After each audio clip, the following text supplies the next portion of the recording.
3. Alongside your lesson for today, I'm going to read to you the complete story of the Lost Happy Endings. So I know at the start of the week I read half of it, but I'm going to start at the beginning again and then continue all the way through so you can finally find out what has happened. Jub's job was important, and she was very proud of it. Each evening when dusk was removing the outline of things like a rubber, Jub had to shoulder her big green sack and carry all the happy endings of stories from one end of the forest to the other in time for everybody's bedtime.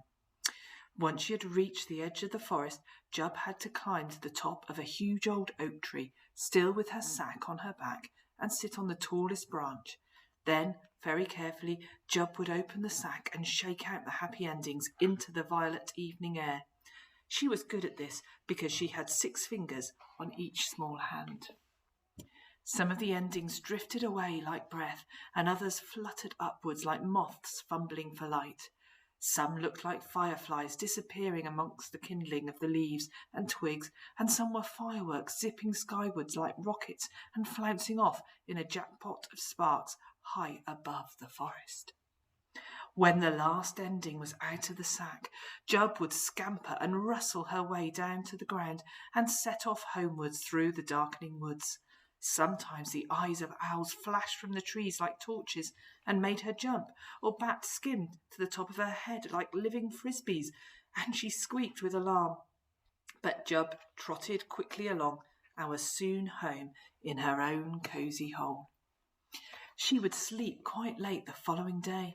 By the time she'd shopped, cooked, laundered, ironed, read a bit of her new book, and perhaps visited a neighbour in another hole, the happy endings had flown back to the forest like homing pigeons and were hanging from the ancient silver birch, all ready for Jub to collect once again.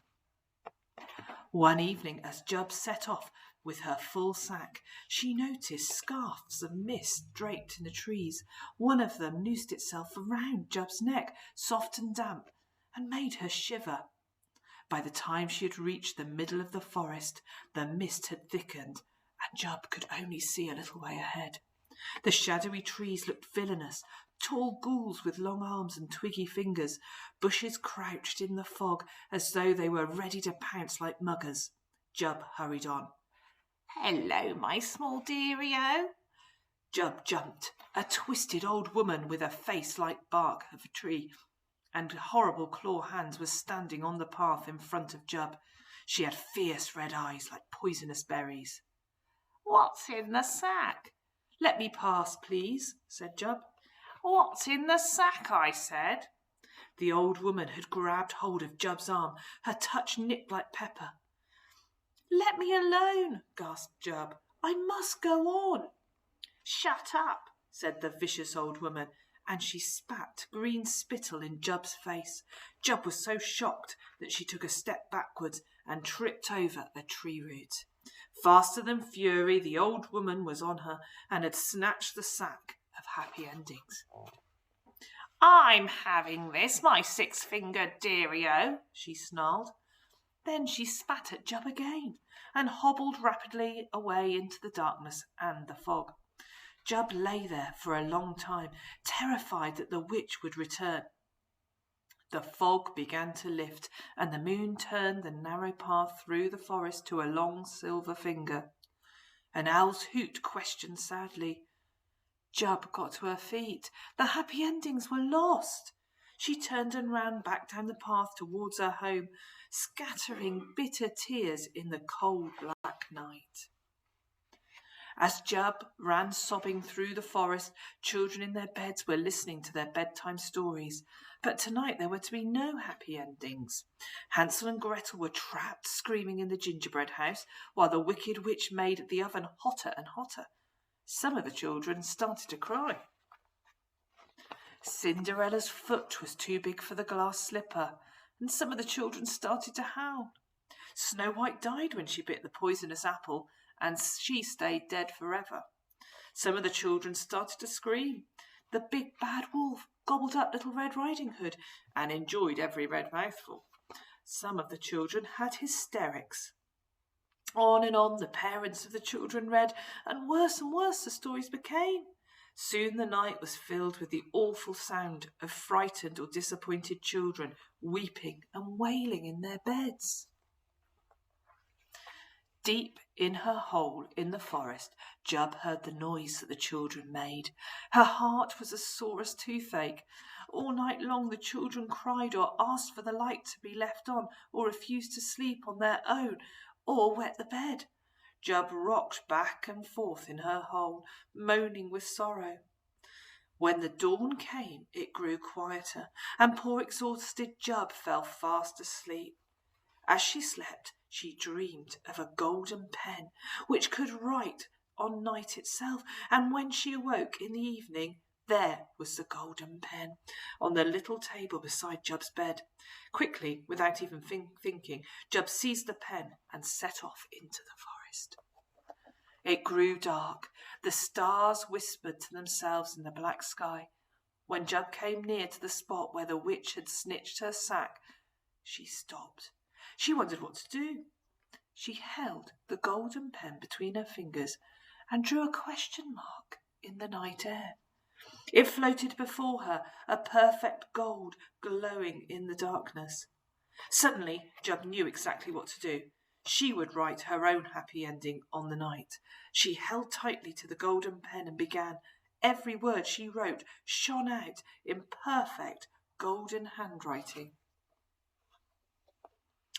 The witch lived in the trunk of a dead tree in the darkest, thorniest part of the forest. When she had first opened the sack of happy endings, she had been furious. They were worthless to a witch. They were boring and stupid. She had flung the sack into the corner of her lair and gone out again to bite the head off any small bird she could catch and crunch its beak between her long yellow teeth. But tonight the witch had decided that she was going to burn the sack of happy endings to make a fire for herself. She was going to dance around that fire and shout out terrible bad words, and then drink poison berry juice, her favourite tipple, and smoke a clay pipe.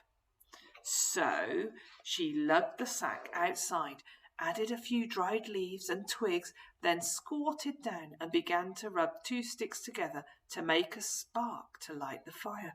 Her straggly white hair hung in front of her walnut face as she did so. Before long, the rapid movement of her witchy hands had made a spark, then another and another. The witch leaned over and, still rubbing, went to start the fire. And as she did so, a spark leapt from the stick and jumped onto a lock of her frizzy old hair. There was a dreadful, burny, hairy smell, and whoomph! The bad old woman's hair was on fire. She shrieked horribly and stood up, beating at her head with her hands. But the flames jumped onto the sleeves of her old black frock and dyed them orange. Show you her picture.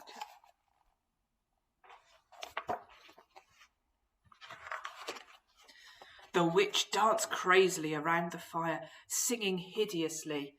The flames danced with her cheek to cheek, step by step, arm in arm. 1, 2, 3, 1, 2, 3. The witch's screams scattered the sleeping birds from the trees in a panic of wings. Jub heard the awful noise and smelled a strange, salty, burning smell drifting through the trees.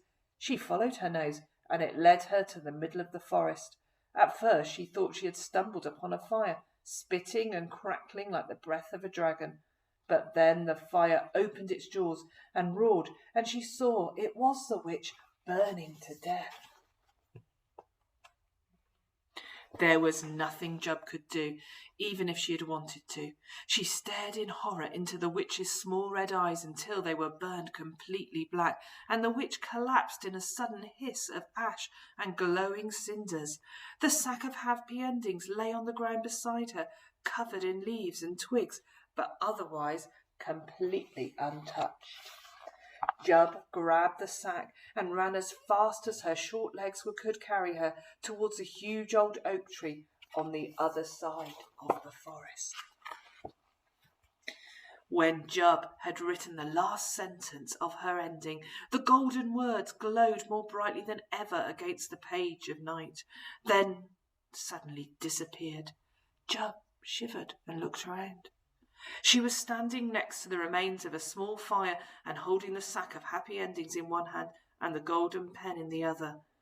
There was a strange chill in the air, but there was still time if she ran and ran to send the happy endings out into the world for that night's bedtime. Jub put her sack on her back and turned and ran through the trees as fast as she had ever had in her entire life.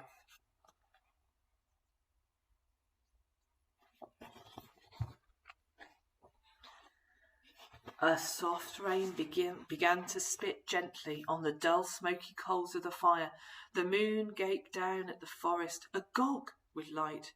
Jub dropped the golden pen, and as she ran and ran and ran, but I found it in the woods and wrote this story with it. And that's